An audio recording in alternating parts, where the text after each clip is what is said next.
সকলোকে মোৰ ইউটিউব চেনেলে স্বাগতম জনাইছোঁ। তো আজিৰ আমি এইখন ভিডিঅ'ত এগেইন এটা স্কলাৰশ্বিপ লৈ আহিছোঁ। সেই স্কলাৰশ্বিপটো যদি আপুনি পাব বিচাৰে ভিডিঅ'টো শেষলৈকে চাব।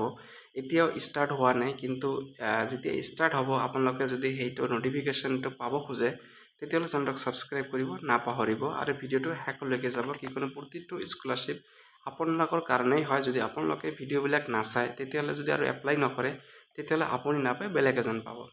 তো ভিডিঅ'টো বেছি দেৰি নকৰি আমি ষ্টাৰ্ট কৰোঁ। এতিয়া এই যিটো স্কলাৰশ্বিপ বিষয়ে আমি ক'ম, সেই স্কলাৰশ্বিপটোৰ নাম হৈছে LIC গোল্ডেন জুবলি স্কলাৰশ্বিপ, ঠিক আছে। আৰু এইটো তোমাৰ LICৰ দ্বাৰা আৰম্ভ কৰা হৈছে।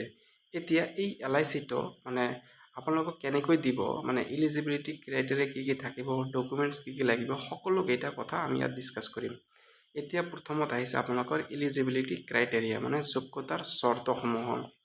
শিক্ষাগত অৰ্হতা 2025 পৰা 26 শিক্ষাবৰ্ষত ন্যূনতম 60% মানে নম্বৰ লৈ দ্বাদশ শ্ৰেণী মানে HS বা দশম শ্ৰেণী SSLC উত্তীৰ্ণ হ'ব লাগিব। তাৰ মানে কৈছে তোমালোকৰ মিনিমাম 60% হ'ব লাগিব মেট্ৰিকত या হায়াৰ ছেকেণ্ডাৰী এক্সামিনেশ্যনত, ঠিক আছে। তাৰপিছত পৰিয়ালৰ যিটো ইনকাম আছে সেইটো বছৰি 2.5 লাখৰ কম হ'ব লাগিব। এইখিনি গ'ল।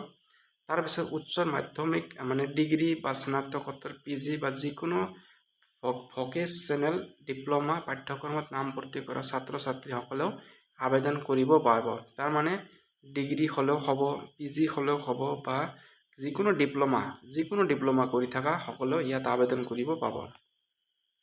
তাৰপিছত স্কলাৰশ্বিপ এমাউণ্ট মানে কোনে কিমান টকাকৈ দিব, কাক কেনেকৈ দিব সেইটো কথা। এতিয়া যিকোনো ডিগ্ৰী জেনেৰেল ডিগ্ৰী কৰি আছে সিহঁতক বছৰেকীয়া 15,000 টকাকৈ তিনিটা কিস্তিত দিব, মানে ইয়াৰত কিমান দিব 15,000 টকা যিহঁতে ডিগ্ৰী কৰি আছে।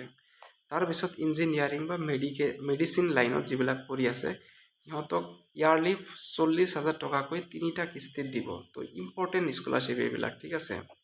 তাৰপিছত বিশেষ বঁটা স্পেচিয়েল গাৰ্ল চাইল্ড, দশম শ্ৰেণীৰ পিছত উচ্চতৰ মাধ্যমিক পঢ়িবলৈ ছাত্ৰীসকলক বছৰেকীয়াকৈ 15,000 টকাকৈ দিয়া হ'ব। তো এই স্কলাৰশ্বিপটিও ছাত্ৰীসকলৰ কাৰণে বহুত দৰকাৰী হয়। এতিয়া আপোনালোকৰ ডকুমেণ্টছ কেইটা কি কি লাগিব। এতিয়া আপোনালোকৰ 10 বা 12 মাৰ্কশ্বিটটো লাগিব। তাৰপিছত ইনকাম চাৰ্টিফিকেট লাগিব।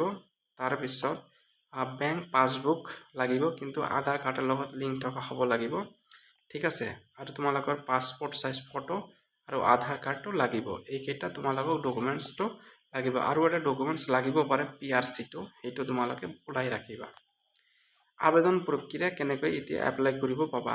এতিয়া অনলাইন আবেদন কেৱল LICৰ অফিচিয়েল ৱেবছাইট www.licindia.in জৰিয়তে আবেদন কৰিব পাব। এতিয়া এই স্কলাৰশ্বিপটো কেতিয়া ষ্টাৰ্ট হয়, সাধাৰণতে মানে মেট্ৰিক হওক বা মানে হায়াৰ ছেকেণ্ডাৰী হওক, মানে ৰিজাল্টটো ঘোষণা হোৱাৰ পিছত জেনেৰেলি ডিচেম্বৰ মাহৰ ভিতৰতেই ইয়াৰ আবেদন প্ৰক্ৰিয়াটো সম্পূৰ্ণ হয়, মানে কেতিয়া ডিচেম্বৰ মাহত। গতিকে যদি আপোনালোকে স্কলাৰশ্বিপটো কৰিব বিচাৰে চেনেলটোক ছাবস্ক্ৰাইব কৰিব নাপাহৰিব। যেতিয়া ইয়াৰ অনলাইন প্ৰক্ৰিয়া ষ্টাৰ্ট হ'ব আপোনালোকক ভিডিঅ'ৰ মাধ্যমে জনাই দিম। আজিৰ ভিডিঅ'টোত ইমানখিনিতে সামৰণি ল'লোঁ।